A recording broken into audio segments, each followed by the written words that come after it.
Hello guys, WhatsApp और क्या हालचाल आप सभी लोगों का। वेलकम है आपके अपने YouTube channel Vedantu NEET made easy पर। और भाई साहब, कैसन बा, कैसी चल रही है पढ़ाई? अरे मेरे बच्चों, और कैसी चल रही है तुम्हारी लिखाई? क्या बात, बहुत बढ़िया बढ़िया चल रही है। कूल। पिछले लेक्चर में मैंने आप लोगों को आइसोमेरिज्म के अंदर टॉटोमेरिज्म तक की बात बता दी थी। हम लोगों ने पिछले लेक्चर में स्टीरियो आइसोमेरिज्म के बारे में कुछ नहीं पढ़ा था। जैसा मैंने आपसे कहा कि हम अगले अगले अगले अगले अगले पगले जो चैप्टर्स आएंगे उसके अंदर हम लोग इसे पढ़ते चलेंगे। लेकिन आज का वीडियो हम लोग हमारे जनरल ऑर्गेनिक केमिस्ट्री को आगे बढ़ाएंगे और आज हम लोग बात करेंगे उन इंपॉर्टेंट चीजों की जो केमिकल रिएक्शन में काम में आती है।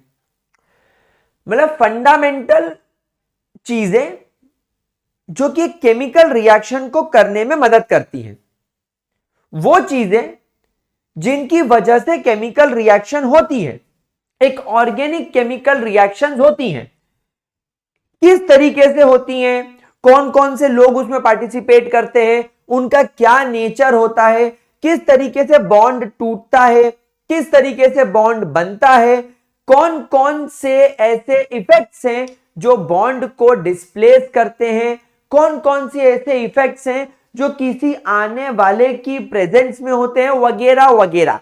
ये सारी बातें हम लोग आज के लेक्चर में डिस्कस करेंगे।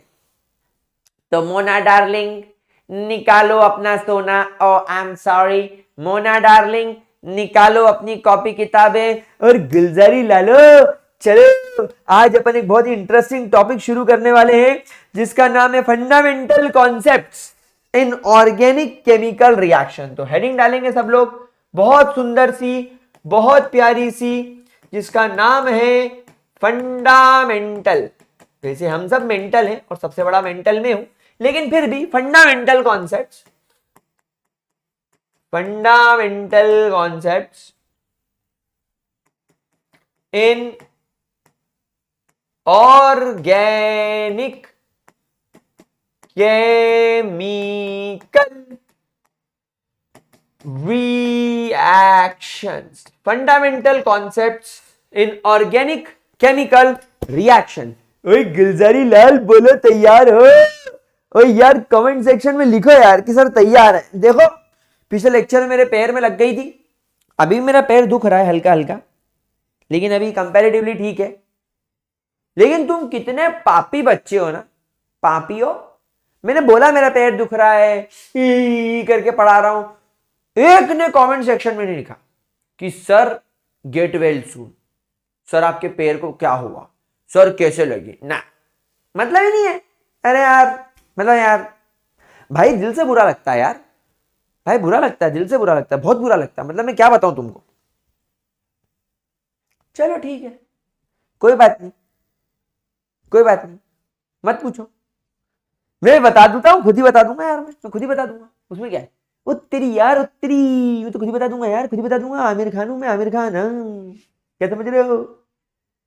वही दंगल कर दूंगा, दंगल। चलो, तो fundamental concept in organic reactions. चले आ गए सब लोग, बच्चों ने ज्वाइन कर लिया फटाफट से, सब लोग आ गए प्रीमियर देखने के लिए। अब और कोई आना तो नहीं बाकी है, शुरू करें। चलो, तो fundamental concepts in organic chemical reactions that we are going to start. Guys, किसी भी एक केमिकल रिएक्शन के अंदर एक सबस्ट्रेट होता है, किसी भी ऑर्गेनिक केमिकल रिएक्शन के अंदर हमारे पास में एक सबस्ट्रेट होता है ना। इस सबस्ट्रेट को एक अटैकिंग रिएजेंट आकर अटैक करता है। इस सबस्ट्रेट के ऊपर एक अटैकिंग रिएजेंट आकर अटैक करता है। आप इस सबस्ट्रेट के लिए ऐसा लिख सकते हो that this substrate is nothing but an organic molecule. ये सबस्ट्रेट और कुछ नहीं बल्कि एक ऑर्गेनिक मॉलिक्यूल है। जब इस पर अटैक करेगा तो यहां पर टेम्पररीली इंटरमीडिएट बनेगा। ध्यान रखिएगा, intermediate are always very unstable. ये ज्यादा स्टेबल नहीं होते, these guys are always very unstable, बहुत अनस्टेबल होते हैं ये, तो बनते ही टूट जाते हैं। और इनके टूटने के बाद हमें मिलता है हमारे काम की चीज, हमारा प्रोडक्ट, और एक ऐसी चीज जो हमारे लिए नॉट सो वेरी इंपॉर्टेंट है बट फिर भी बन जाती है, जिसका नाम है बाय प्रोडक्ट। सो बेसिकली एक केमिकल रिएक्शन आपको इस तरीके से होती हुई नजर आएगी। एक ऑर्गेनिक मॉलिक्यूल होगा जिसे हम लोग सबस्ट्रेट कहेंगे, इस सबस्ट्रेट के ऊपर एक अटैकिंग रिएजेंट आकर अटैक करेगा, जिससे कि एक इंटरमीडिएट बनेगा, और इंटरमीडिएट के ब्रेक होने से आपको मिलेगा आपका प्रोडक्ट और आपको मिलेगा आपका बाय प्रोडक्ट। क्या ये बात समझ में आ रही है? क्या इसके अंदर कोई दिक्कत, कोई परेशानी? क्या यहां तक सब कुछ बढ़िया तरीके से क्लियर हो गया? कोई प्रॉब्लम? ठीक है, चलो अब देखते हैं सबस्ट्रेट क्या है। बेटा सबस्ट्रेट वो मॉलिक्यूल होगा दैट विल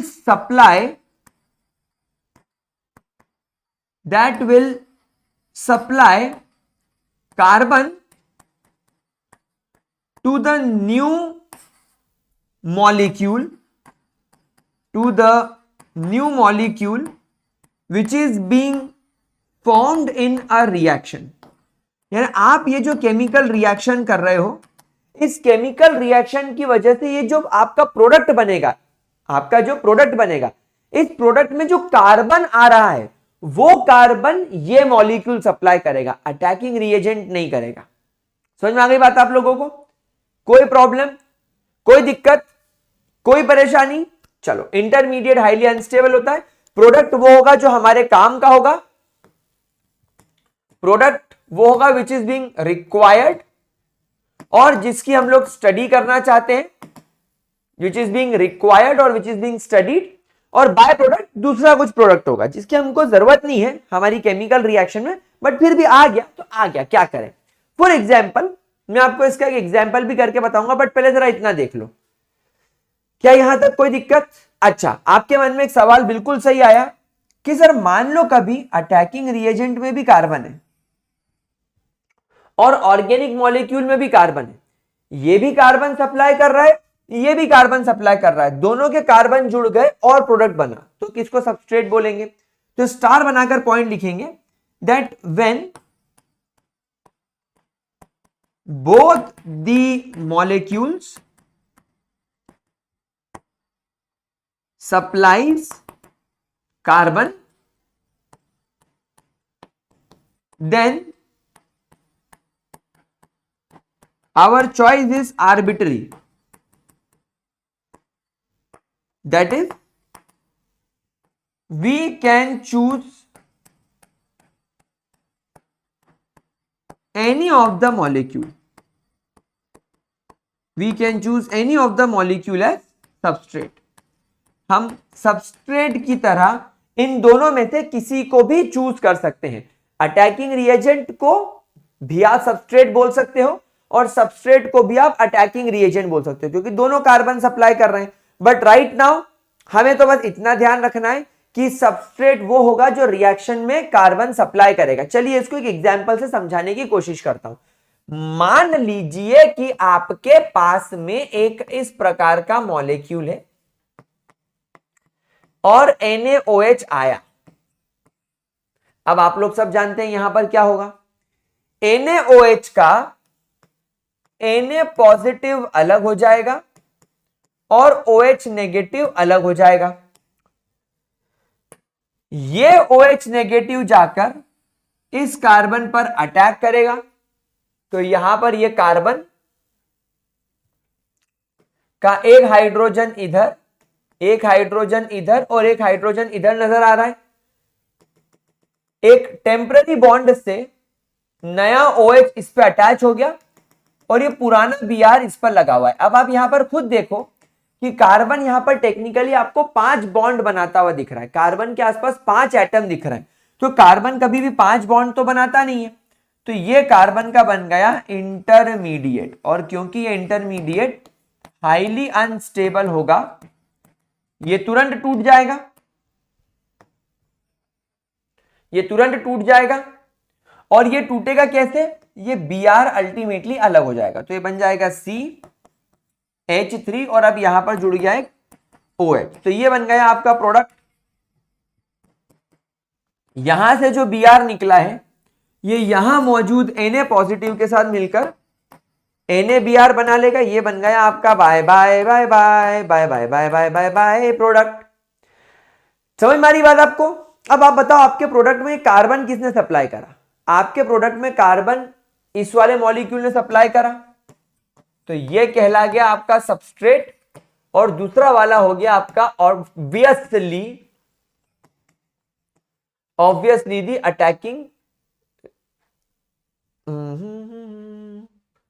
अटैकिंग रिएजेंट। ठीक है, देखो देखो प्यारे बच्चों, क्या ये बात समझ में आ गई? कोई परेशानी, कोई दिक्कत? ठीक है,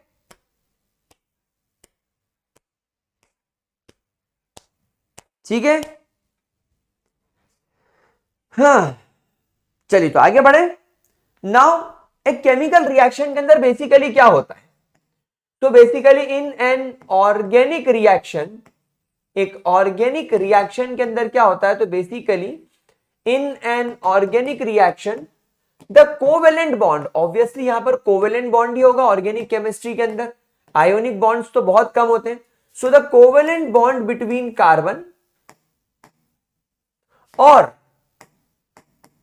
बिटवीन कार्बन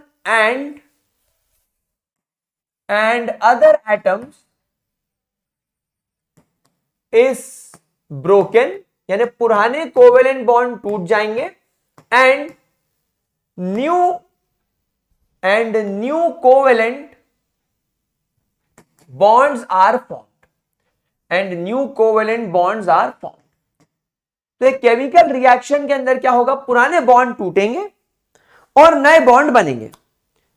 जो भी पुराने बॉन्ड टूटेंगे वो कार्बन कार्बन के बीच के टूट सकते हैं या कार्बन और किसी और एटम के बीच के टूट सकते हैं, और नए बॉन्ड भी कार्बन कार्बन के बीच में बनेंगे या कार्बन और दूसरे एटम के बीच में बनेंगे। जैसे यहां पर आप लोगों ने देखा, यहां पर कार्बन और ब्रोमीन का ये वाला पुराना बॉन्ड टूटा, राइट, और यहां पर कार्बन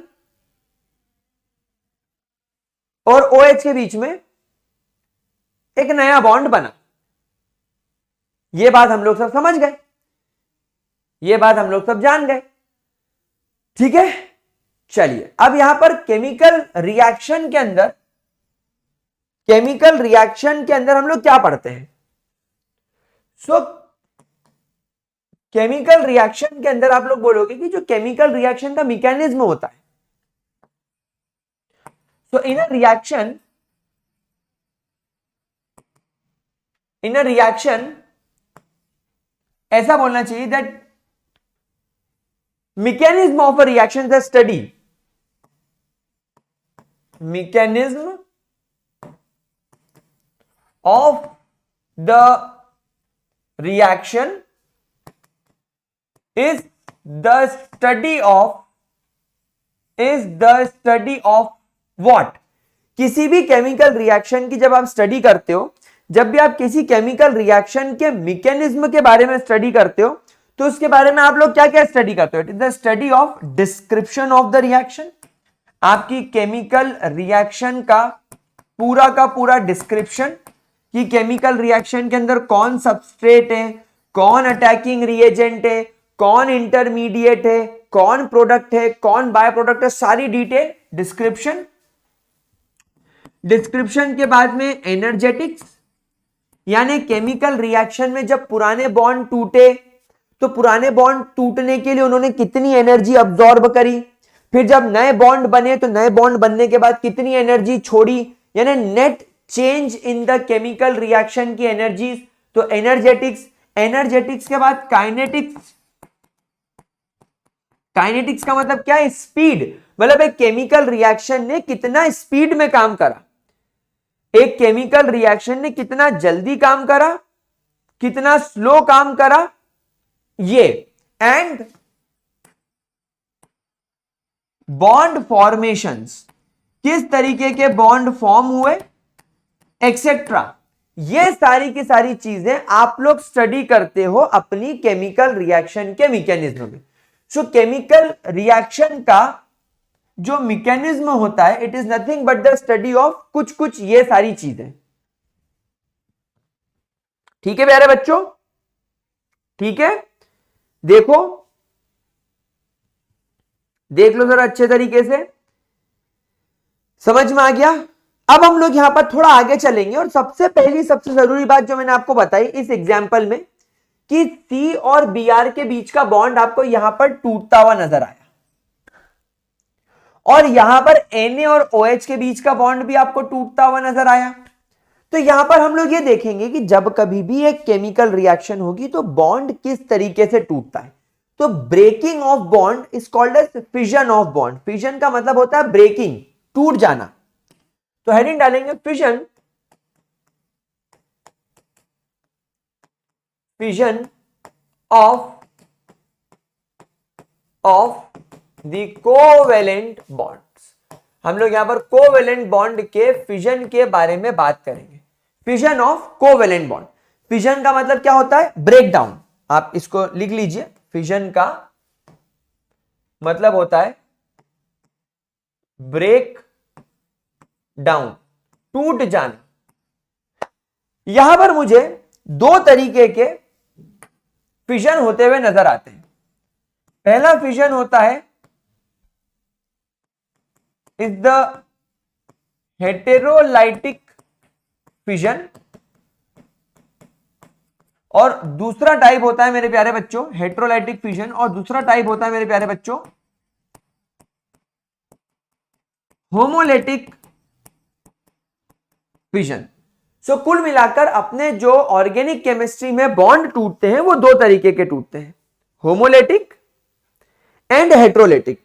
तो क्या सबसे पहले हम लोग हेटेरोलाइटिक पढ़ने की तरफ चले, अच्छे तरीके से देख लो इन चीजों को। ओ यार ये बहुत बेसिक बातें, ओ एसिडिक तो कुछ आया ही नहीं है, ओ मेरी गुलजारी ला लो। अच्छा एक अच्छी बात बताता हूं, टेंशन नहीं लेना है, समझना है चीज को। जेई वाली एग्जाम में आप लोगों को पहली बात तो किसी भी अच्छे कॉलेज में जाने के लिए जेई मेन क्लियर करना होता है, और आजकल वो परसेंटाइल के ऊपर आ गया है। सो हमेशा ध्यान रखना कि हम लोगों को बेटा ज्यादा जिसको बोलना चाहिए स्कोर करने की बजाय ज्यादा एक्यूरेसी पर फोकस करना है। अब अच्छी एक्यूरेसी कैसे आएगी, अच्छी एक्यूरेसी आपके कुछ सिलेक्टेड सब्जेक्ट और सिलेक्टेड चैप्टर से आएगी। जैसे फॉर एग्जांपल आप लोगों को केमिस्ट्री बहुत पसंद नहीं आ रहा है, लेकिन उसके बावजूद केमिस्ट्री के कुछ ऐसे चैप्टर होंगे जो आपको आएंगे। जैसे for example structure of atom एक जनरल फिजिक्स के स्टूडेंट को आ सकता है क्योंकि वो फिजिक्स का भी पार्ट है। उसके बाद एक स्टूडेंट को केमिकल बॉन्डिंग थोड़ी थोड़ी समझ में आ सकती है, उसको solid states, solutions, electrochemistry, chemical kinetics जैसे फिजिकल केमिस्ट्री के चैप्टर्स आ सकते हैं। उस स्टूडेंट को थोड़ा थोड़ा थर्मोडायनेमिक्स भी आ सकता है, उस स्टूडेंट को थोड़ा थोड़ा मोल कॉन्सेप्ट भी आ सकता है क्योंकि कहीं ना कहीं ये सब फिजिक्स के पार्ट है। उसके बाद मतलब कॉमनली यूज होता है। फिर उस बच्चे को कहीं ना कहीं थोड़ा थोड़ा ऑर्गेनिक भी आ सकता है। तो मैं ये नहीं चाहता कि तुम इनऑर्गेनिक तोते की तरह रटो, लेकिन मैं ये चाहूंगा कि केमिस्ट्री के कुछ ऐसे चैप्टर्स आप लोगों को बहुत अच्छे तरीके से आने चाहिए, मतलब 100%। तो जब हमारे पास में केमिस्ट्री का सेट आएगा तो हम केमिस्ट्री के सेट में सारे चैप्टर्स के क्वेश्चंस लगाने की बजाय एक्यूरेटली भले ही 10 क्वेश्चन लगाएंगे, भले ही 12 क्वेश्चन लगाएंगे, भले ही 4 क्वेश्चन लगाएंगे, लेकिन सही लगाएंगे। तो हम सारे क्वेश्चंस लगाने की बजाय कुछ लगाएंगे लेकिन सही लगाएंगे। तो जितनी परसेंटेज एक्यूरेसी तुम्हारी इंप्रूव होगी, जितना ज्यादा तुम्हारा एक्यूरेसी इंप्रूव होगा, तुम्हारे उतने अच्छे परसेंटाइल आएंगे। तो यहां पर मेरा आपसे यह कहना है कि जैसे मैं आपको केमिस्ट्री पढ़ा रहा हूं तो बहुत सारे बच्चों को शायद फील होगा कि सर बहुत बेसिक लेवल पे पढ़ा रहे हैं, लेकिन बेटा बेसिक लेवल पे पढ़ाने का कारण यह है कि आप लोगों के क्वेश्चंस एक्यूरेटली बन सके। आप लोगों को एकदम हेवी ड्राइवर बनने की जरूरत नहीं किसी भी एग्जाम को निकालने के लिए, कि आपको ऐसी ऐसी चीजें आनी चाहिए जो साला किसी को नहीं आती हो। जो मोटी मोटी अंग्रेजों की किताबों में पॉइंट लिखे हुए तुम उसको पढ़ने में समय व्यतीत वेस्ट मत करो। आप उठाकर देखो ना जनरल ऑर्गेनिक केमिस्ट्री के पीवाईक्यूज, ये जीओसी चैप्टर के पीवाईक्यूज उठा के देखो और देखो कैसे कैसे नॉमेनक्लेचर पे सवाल आए हैं, बेसिक बेसिक लेवल के। देखो इन चीजों पर सवाल कैसे आए हैं, एकदम इजी इजी।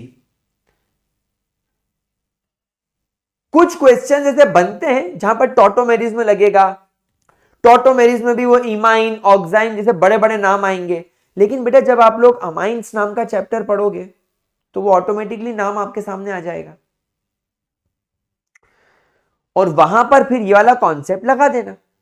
तो लगता तो ठीक, नहीं लगता तो कोई बुराई नहीं। तो आप लोग घबराओ मत, आप लोग पीवाईक्यूज की मदद से एक अंदाजा लगाओ कि कैसे कैसे क्वेश्चंस आ रहे हैं और उसके बाद में आप मेरा लेक्चर प्रॉपरली अटेंड करो और उसके बाद में फिर आप लोग खूब सारी प्रैक्टिस करो, बहुत सारे क्वेश्चन लगाओ। डेफिनेटली चीज होगी, बहुत बढ़िया तरीके से होगी, शानदार तरीके से होगी। चलिए तो आगे बढ़ते हैं। सबसे पहले बात करते हैं हम लोग हेट्रोलेटिक फ्यूजन की। हेटेरोलेटिक फ्यूजन की। अब आप लोग सब जानते हो। अरे सर आप बोल रहे हो कि हम लोग सब जानते हो, तो फिर आप क्या करने आए हो? मुफ्त का पैसा लेने आए हो वेदांतु से? सब जानता हूं मैं, ऐसा नहीं। आप जानते हो हेट्रो का मतलब, बाकी तो अपुन बताएगा ना बाबू भैया। तो हेट्रो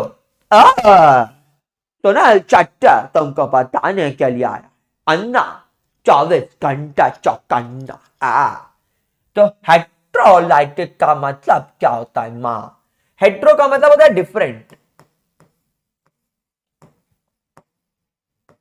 एंड लाइटिक का मतलब ब्रेक डाउन, किसी चीज को ब्रेक करना। तो हेट्रोलेटिक डिफरेंट तरीके से ब्रेक होना। इमेजिन करो कि आपके पास में एक एटम है ए और इस एटम ने अपना इलेक्ट्रॉन शेयर कर रखा है इस एटम बी के साथ और इनके बीच में कोवेलेंट बॉन्ड।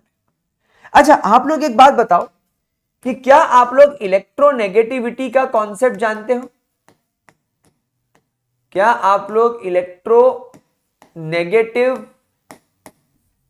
या इलेक्ट्रोनेगेटिविटी का कॉन्सेप्ट जानते हो? इलेक्ट्रोनेगेटिव या इलेक्ट्रोनेगेटिविटी का कॉन्सेप्ट जानते हो आप लोग? बेटा इसके अंदर क्या होता है, एक ऐसा एटम होता है, एक ऐसा एटम होता है जिसका साइज बहुत ज्यादा छोटा होता है, जिसका साइज बहुत ही ज्यादा छोटा होता है और इसका जो न्यूक्लियस होता है वो बहुत ज्यादा पावरफुल होता है। यानी इन शॉर्ट उसका effective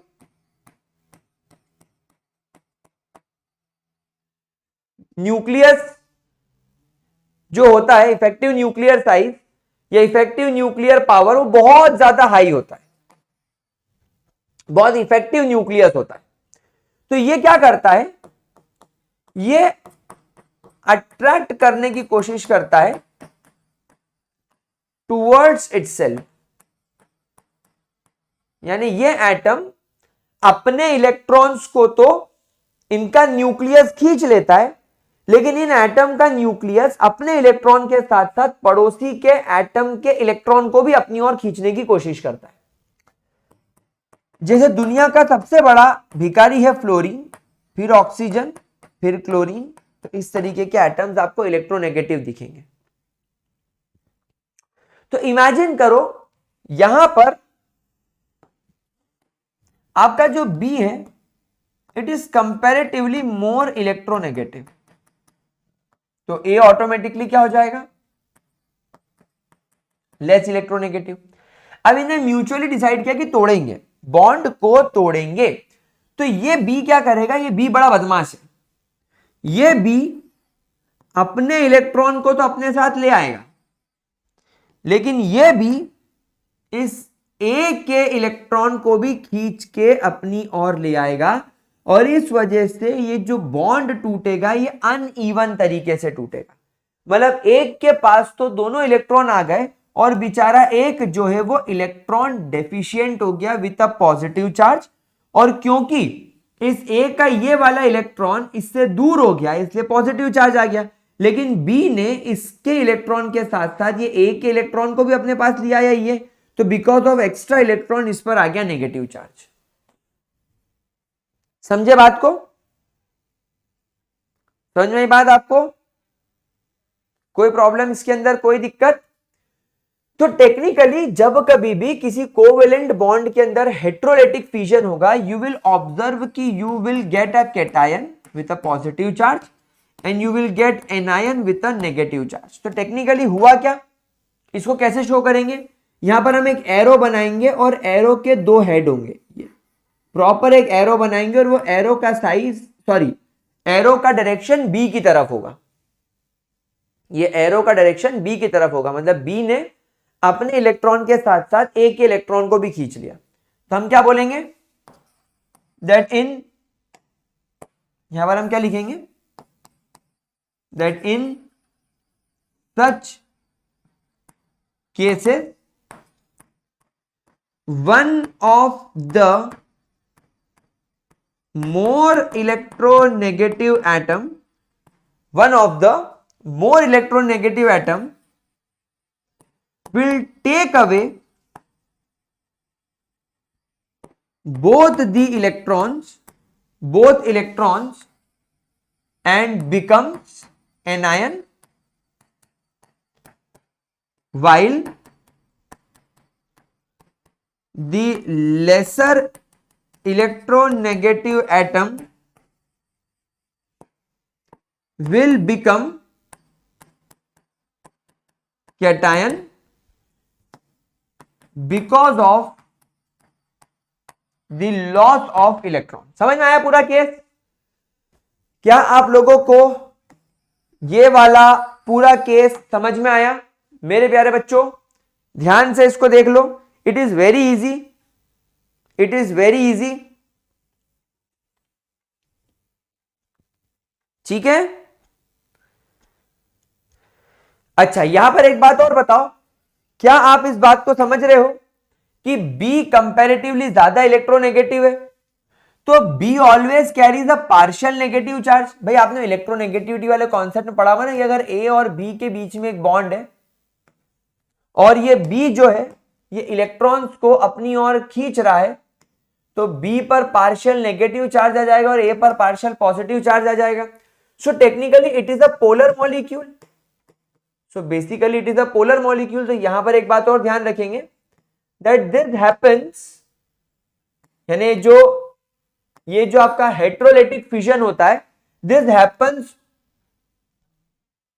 happens in polar molecules. ये पोलर मॉलिक्यूल्स के अंदर होता हुआ दिखाई देता है। ठीक है प्यारे बच्चों, हेट्रोलेटिक फिजन बढ़िया तरीके से क्लियर हो गया? क्या इसके अंदर कोई दिक्कत, क्या इसके अंदर कोई परेशानी, क्या इसके अंदर कोई आपदा, कोई विपदा? पक्का 100% चीज क्लियर हो गई।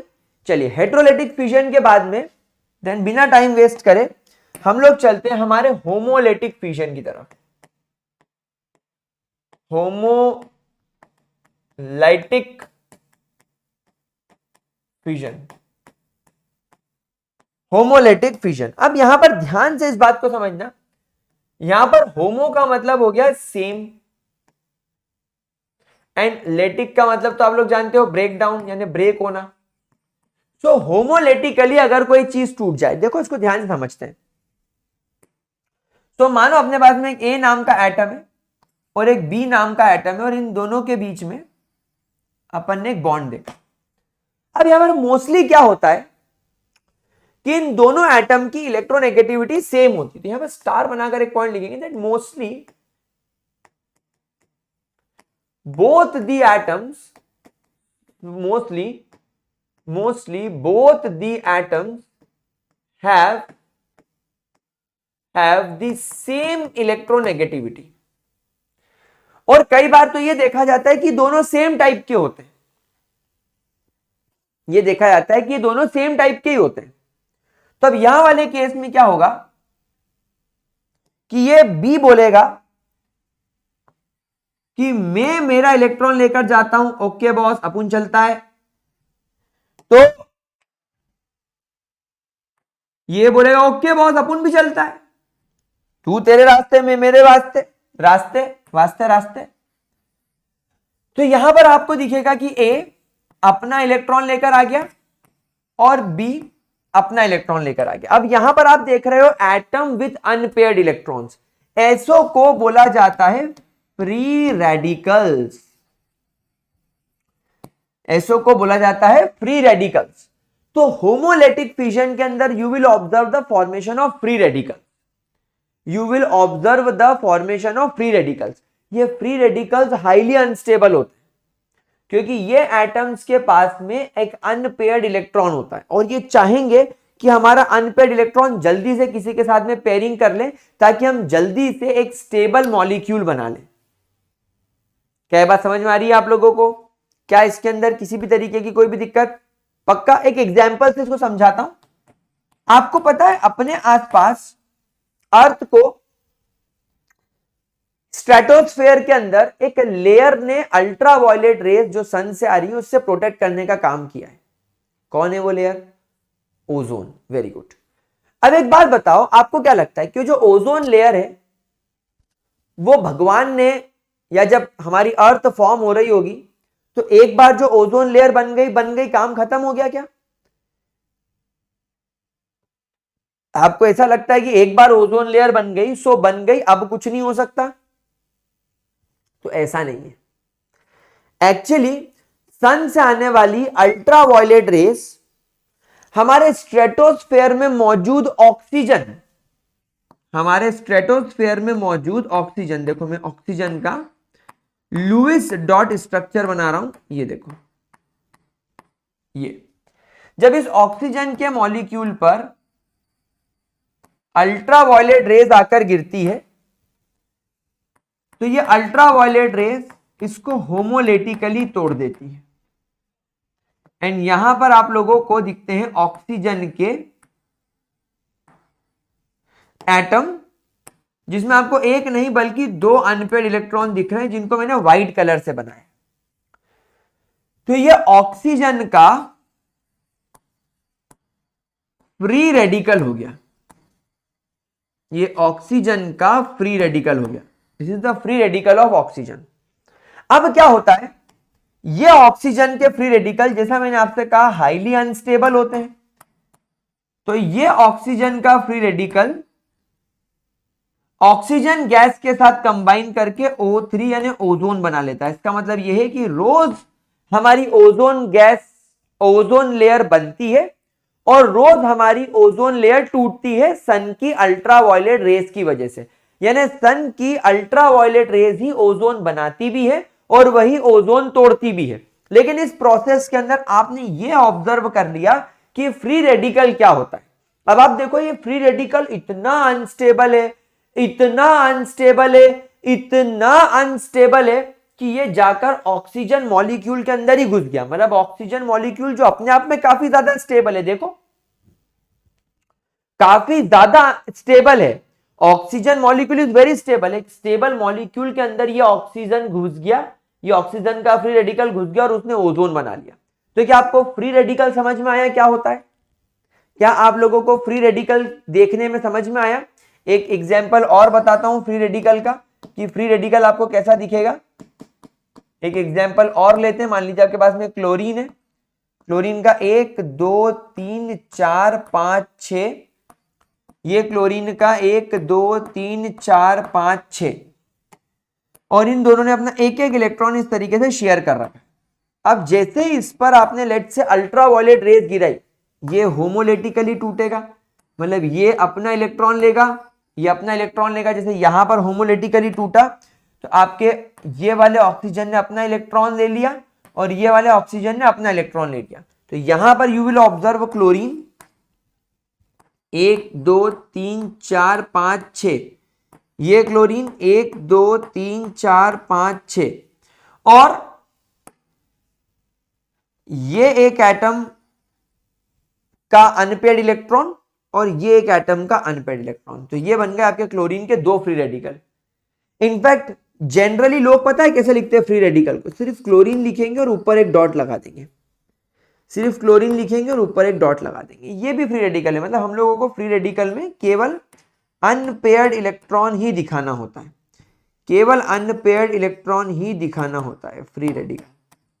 ठीक है, कोई प्रॉब्लम, कोई दिक्कत मेरे लाडलो, मेरे बच्चों, मेरे बकासुरों, आराम मारा देशवासियों, बताइए जरा क्या ये चीज क्लियर हुई? अच्छा, आपको हेट्रोलिटिक का कुछ एग्जांपल्स देखने हैं क्या?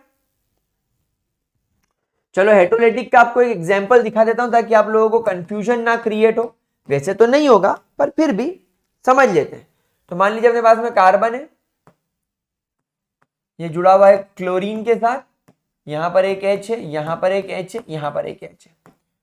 अब अपन ने इसको लेट से तोड़ा तो यहां पर ये क्लोरीन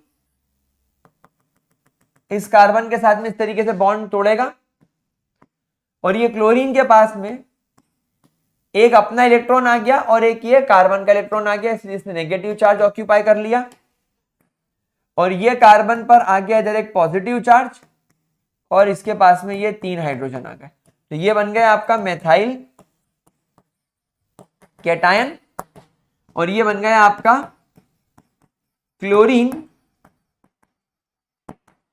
एनायन। क्या ये चीज क्लियर हुई? क्या ये चीज बहुत बढ़िया तरीके से समझ में आई? बस इस तरीके से चीज काम करेगी। ठीक है, चलिए आगे बढ़े। अब गाइस हम लोग बात करते हैं what are the types of attacking reagent. Heading डालो, बहुत इंटरेस्टिंग चीज आ रही है जिसका नाम है टाइप्स ऑफ अटैकिंग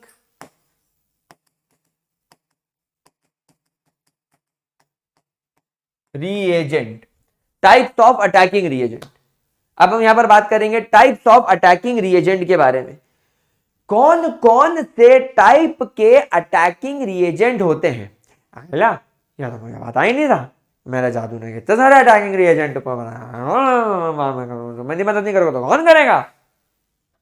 तो अब यहां पर हम लोगों को देखना है कि वो कौन कौन से लोग थे जिन्होंने जादू पर अटैक किया। मैं सबको छोड़ूंगा नहीं, सबको बॉर्नविटा पिला पिला के 10 लगवा दूंगा, उनका 10 के बाद में सब लोग मर जाएंगे। इतनी पॉटी करेंगे, इतनी पॉटी करेंगे कि सबको क्या तुमको समझ में आ रहा है? मेरा जादू आएगा, तुम सबको मारेगा। चलो अटैकिंग रिएजेंट के बारे में बात करते हैं। देखो बहुत स्ट्रांग हो। पहला अटैकिंग रिएजेंट होता है इलेक्ट्रोफाइल्स और दूसरा अटैकिंग रिएजेंट होता है न्यूक्लियोफाइल्स। तो टोटल 2 टाइप के अटैकिंग रिएजेंट होते हैं। अगर तुम दोनों को समझ लिए तो हम तुम्हारा लगान माफ करेगा, लेकिन अगर ये तुम दोनों चीजों को समझ नहीं पाए तो हम तुमसे 3 गुना लगान वसूलेगा। और लगान में तुम्हें हमें क्या देना होगा? लगान में तुम्हें हमें बहुत सारे लाइक्स, बहुत सारे कमेंट्स देने होंगे और तुम्हें हमारे चैनल को सब्सक्राइब करना होगा। उत्तरी शरत मंजूर है यार, शरत मंजूर है, हम करेंगे, हम करेंगे, हमको शरत मंजूर है। आई आई आई आई शरत मंजूर है। चलो तो एक एक करके दोनों को पढ़ते हैं, दोनों को पढ़ते हैं, बहुत मजा आएगा, बहुत मजा आएगा। ये मैंने अंदाज अपना अपना में क्या था, अंदाज अपना अपना, बहुत अच्छी मूवी थी, बहुत अच्छी मूवी थी, आई लाइक इट। चलो चलो चलो वहां चलेंगे, वहां चलेंगे। तो सबसे पहले इलेक्ट्रोफाइल्स के बारे में बात करते हैं। आइए तारे जमीन पे इलेक्ट्रोफाइल्स। इलेक्ट्रोफाइल्स तो इलेक्ट्रोफाइल्स क्या होते हैं? What do you mean by electrophiles?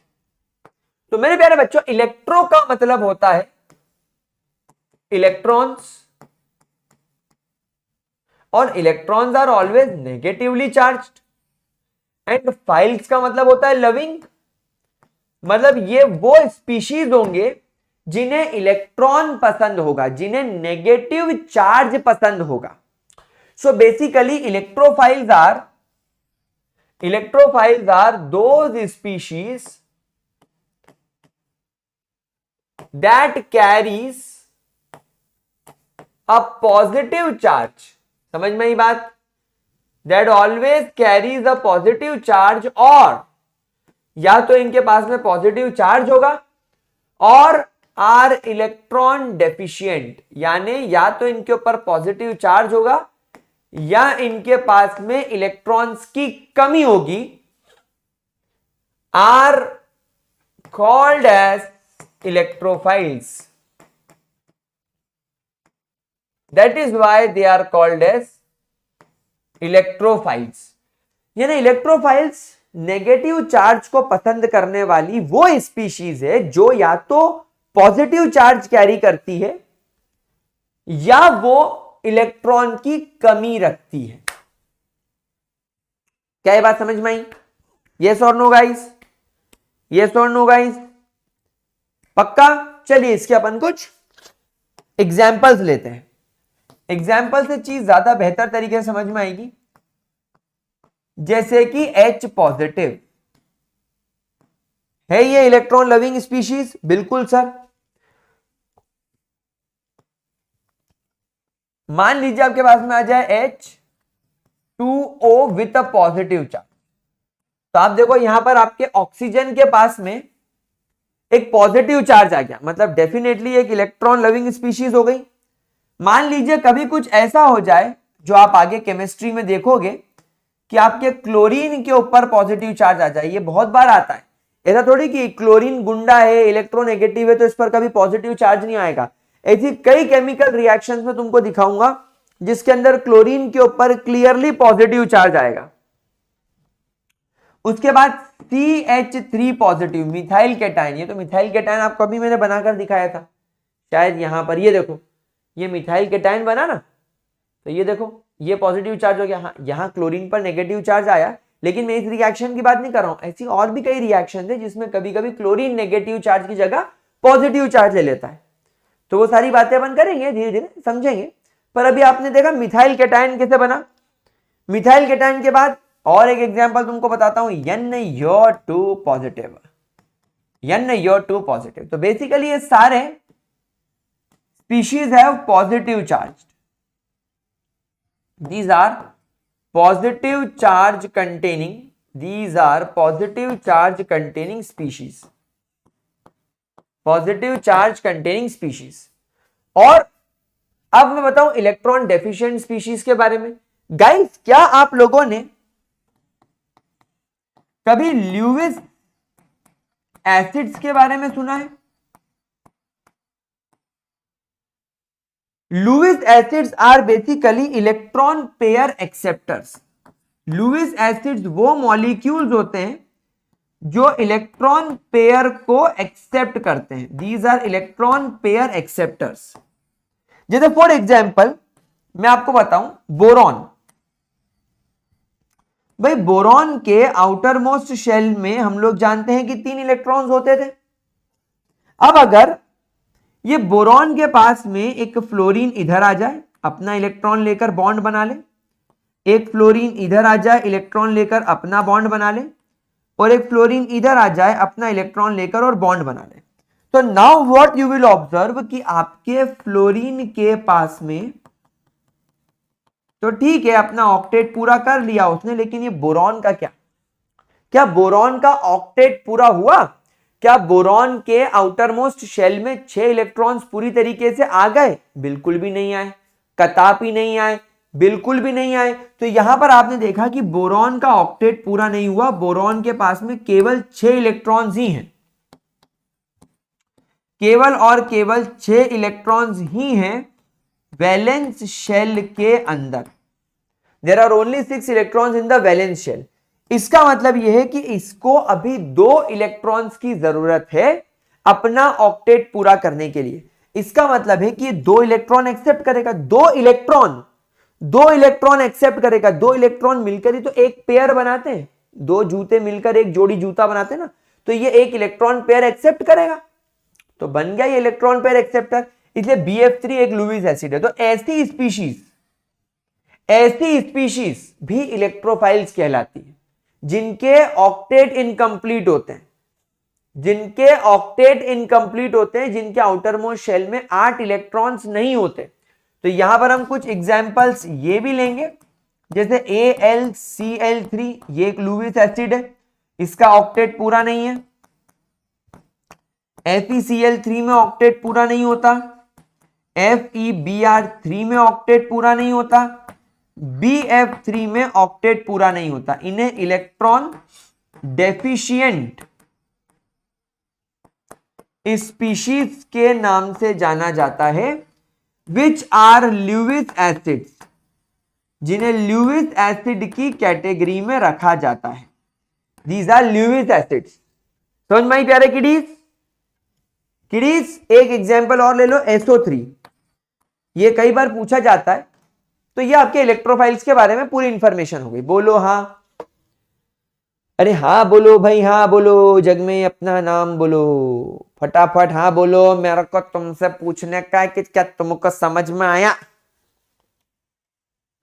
अरे मेरे को बताना रे लल्ला, क्या तेरे को समझ में आया? अरे बाबा, बाबा आओ दारू पिए। ओ वाह यार, सलमान आया हुआ यहाँ पे। वाह यार करीना, देखो यार यहाँ तो सलमान है। वाह दारू पिया हुआ सलमान। अरे शेरा, जरा इस पर गाड़ी तो चढ़ाना। बाबा जरा इसको कुचल दो। वाह यार, मुझे क्यों कुचल रहा है यार? क्या मान, क्या मैं काला हिरण दिखता हूं? चलो फटाफट नोट करो, फटाफट देखो इलेक्ट्रोफाइल्स को। क्लियर हो गया हो तो हम आगे चलें, चलें आगे।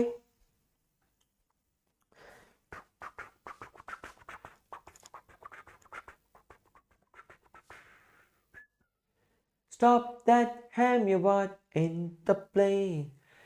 चलो, सो इलेक्ट्रोफाइल के बाद आता है न्यूक्लियोफाइल्स। टुरु टुरु टुरुरु टुरुरु। अब न्यूक्लियोफाइल्स के अंदर पहला वर्ड आया न्यूक्लियो। न्यूक्लियो मने न्यूक्लियस, न्यूक्लियो मने nucleus. Nucleus carries a positive charge, मतलब ये वो स्पीशीज होंगी जो कि न्यूक्लियस यानी पॉजिटिव चार्ज लविंग होगी। न्यूक्लियोफाइल्स मतलब पॉजिटिव चार्ज होने वाली, positive charge loving species. So these species carries a negative charge. Obviously these species will carry a negative charge, इनके पास में नेगेटिव चार्ज होगा तभी तो ये पॉजिटिव की तरफ जाएगी। So these species carries a positive negative charge और they may be a electron rich species, यानी इनके पास में इलेक्ट्रॉन ज्यादा होंगे, इलेक्ट्रॉन दान पुण्य करने वाली होगी। ले ले ले ले इलेक्ट्रॉन ले ले, तू भी ले ले, तू भी ले ले, तू आया तू भी ले, तू आया तू भी ले, ऐसा इनका काम चलेगा। So basically these are electron rich species.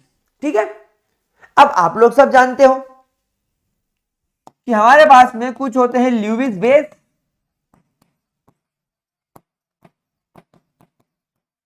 Lewis base कौन होते हैं?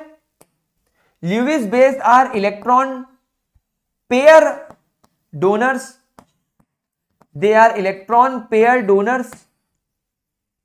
जैसे फॉर एग्जांपल, जैसा मैंने अभी आपको बताया कि आपके पास में BF3 है, ये BF3 के ऑक्टेट अभी पूरा नहीं हो पाया है, इसके आउटर मोस्ट शेल में 6 इलेक्ट्रॉन है। अब आप इमेजिन करो आपके पास में आया नाइट्रोजन, नाइट्रोजन के पास में एक हाइड्रोजन, एक हाइड्रोजन और एक हाइड्रोजन, ऐसे हो गए। मतलब नाइट्रोजन का 3 बॉन्ड है और एक लोन पेयर ऑफ इलेक्ट्रॉन, यानी इस तरीके से नाइट्रोजन का ऑक्टेट पूरा है। तो नाइट्रोजन देख रहा है कि अरे यार मेरा ये जो लोन पेयर है ये तो पूरी तरीके से खाली है,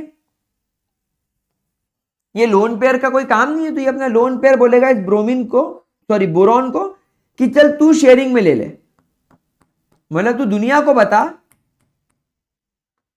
कि ये इलेक्ट्रॉन पेयर तेरा ही है, तो इससे बोरॉन का फायदा हो गया, बोरॉन तो नाइट्रोजन का मिल गया, और नाइट्रोजन बोलेगा भाई ये एक्चुअली तो मेरा ही है,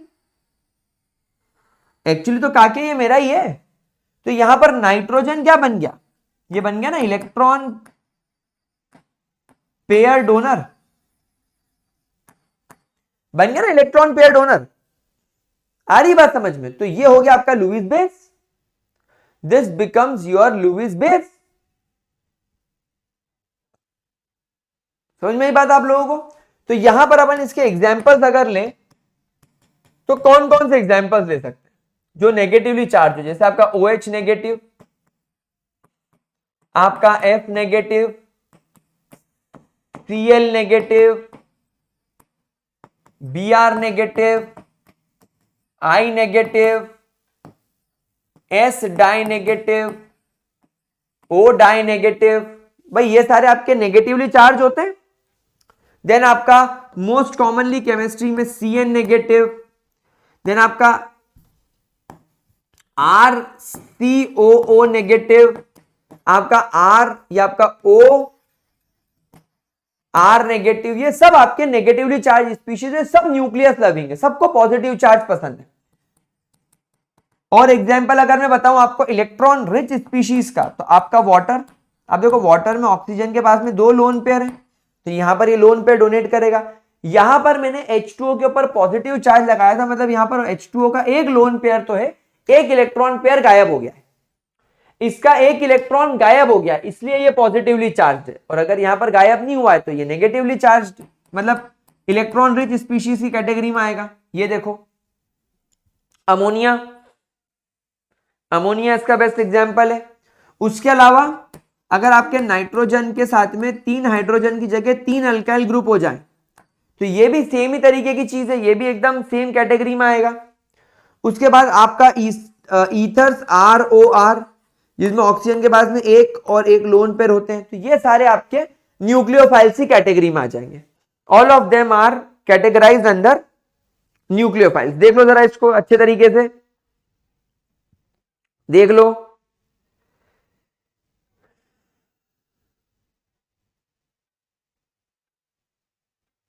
देख लो,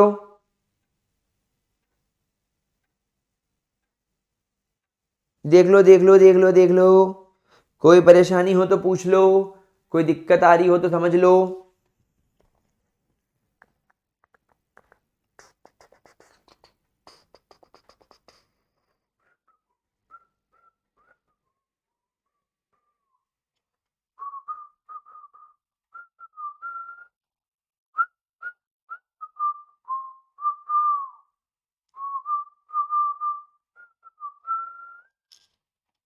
ठीक है, वधिया समझ में आ गया? वधिया हो गया जी, कोई प्रॉब्लम, कोई दिक्कत? चलिए अब एक एग्जांपल से इस चीज को और अच्छे तरीके से समझाता हूं। मान लीजिए अपने पास में कार्बन है, इसके बाद में 3 हाइड्रोजन है और इससे जुड़ा हुआ है लेट से ब्रोमीन। अब आप लोग सब जानते हो कि एक पोलर मॉलिक्यूल है, ब्रोमीन इस इलेक्ट्रॉन पेयर को अपनी ओर अट्रैक्ट करने की कोशिश करेगा, इसलिए ये बन जाएगा पार्शियल नेगेटिव, ये बन जाएगा पार्शियल पॉजिटिव। मतलब कुल मिलाकर ये CH3 वाला जो पार्ट है, ये पार्शियल पॉजिटिव चार्ज होने की वजह से ये एक इलेक्ट्रोफाइल की तरह बिहेव करेगा, ये एक इलेक्ट्रॉन लविंग स्पीशीज की तरह बिहेव करेगा। वहीं पर ये ब्रोमीन के ऊपर नेगेटिव चार्ज होने की वजह से ये एक न्यूक्लियोफाइल की तरह बिहेव करेगा। अब यहां पर मान लीजिए अपने पास में आ गया N ये यो H, तो बेटा N ये यो H के अंदर sodium carries the positive and OH carries the negative charge, तो यहां पर Na एक इलेक्ट्रोफाइल की तरह बिहेव करेगा और आपका OH एक न्यूक्लियोफाइल की तरह बिहेव करेगा। तो अब रिएक्शन क्या होगी, एक मॉलिक्यूल का इलेक्ट्रोफाइल, एक मॉलिक्यूल का इलेक्ट्रोफाइल दूसरे मॉलिक्यूल के न्यूक्लियोफाइल के ऊपर अटैक करेगा, वहीं या एक मॉलिक्यूल का न्यूक्लियोफाइल, ऐसा बोल लो, दूसरे मॉलिक्यूल के इलेक्ट्रोफाइल पर अटैक करेगा और इस मॉलिक्यूल का न्यूक्लियोफाइल इस मॉलिक्यूल के इलेक्ट्रोफाइल के ऊपर अटैक करेगा। तो यहां पर C के साथ आ जाएगा OH, यानी एक नया इलेक्ट्रोफाइल न्यूक्लियोफाइल का बॉन्ड बन गया, और यहां पर बन जाएगा NaBr, यानी एक इलेक्ट्रोफाइल न्यूक्लियोफाइल इधर जुड़ गया। तो इस तरीके से केमिकल रिएक्शन होती है। एक मॉलिक्यूल का इलेक्ट्रोफाइल वाला पार्ट दूसरे मॉलिक्यूल के न्यूक्लियोफाइल वाले पार्ट से बॉन्ड बनाएगा। इस तरीके से टेक्निकली यहां पर केमिकल रिएक्शंस होती हुई नजर आती है। इस तरीके से यहां पर यह चीज होती हुई नजर आती है। अब मैं आपको एक क्वेश्चन जैसा करवाता हूं, जिसमें अपन देखेंगे कि क्या आप आइडेंटिफाई कर पा रहे हो न्यूक्लियोफाइल्स को। तो क्वेश्चन कुछ ऐसा है, that you have to identify the electrophile and the nucleophile. ठीक है, तो पहला है, क्या है पहला, HS नेगेटिव होना चाहिए। हाँ, तो पहला इज HS नेगेटिव, दूसरा BF3 नेगेटिव, तीसरा CH3 CH2O नेगेटिव, चौथा NO2 पॉजिटिव, पांचवा NH3,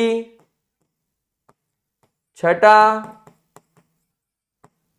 NH2 नेगेटिव, सातवां Cl पॉजिटिव, आठवां SH नेगेटिव, नवां CH3CO पॉजिटिव, और 10वां OH नेगेटिव। चलो बताइए गुलजारी लालिए। ओ मेरे गुलजारी लालो बताओ क्या होगा, इसका मतलब क्या होगा, क्या होगा। डिडिंग डिंग डिडिंग डिडिंग डिंग डिडिंग डिडिंग डिंग डिडिंग डिडिंग डिंग डिडिंग, एक पल का जीना। जादू को आना, जादू आएगा। वेल, जादू तो आएगा, पर यार ये फरहान कब आएगा।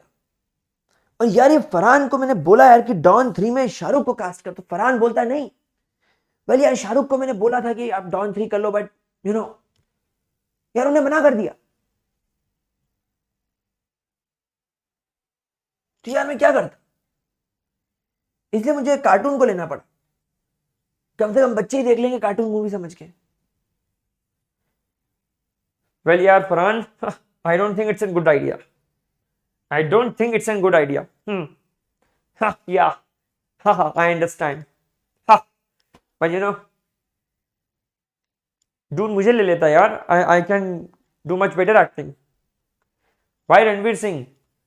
ये अब गलती तो हो गई यार, अब क्या कर सकते हैं। चलो, आई थिंक तुमने क्वेश्चन सॉल्व कर लिया होगा। आओ इसको सॉल्व करें।